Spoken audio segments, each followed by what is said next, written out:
அம்மாவும் நானும் மாடியில் படுத்து நல்லா விளையாண்டுட்டு மறுநாள் காலையில் ஊர் கிளம்பிட்டாங்க. அம்மா ஊர் போய் ரொம்ப டல் ஆகிட்டு, உங்களுக்கு இந்த வீடியோவில் பார்த்தா தெரியும் ஃபேஸ் ரொம்ப டல்லாக இருக்குன்னு.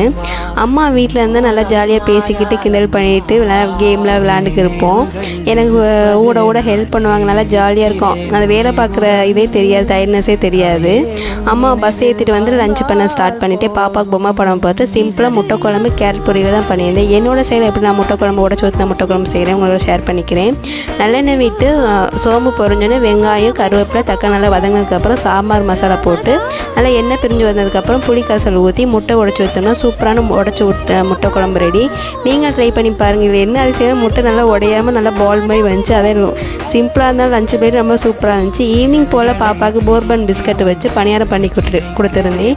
வீடியோ பார்த்து தான் ட்ரை பண்ணியிருந்தேன், நான் சூப்பராக இருந்துச்சு. எங்கள் பாப்பா நல்லா லைக் பண்ணி சாப்பிட்ருந்தா உங்கள் கூட செஞ்சு கொடுங்க. நெக்ஸ்ட் வீடியோ பார்ப்போம். மறக்காமல் நம்ம சேனல் லைக் பண்ணி சப்ஸ்கிரைப் பண்ணி பாருங்கள். பாய்.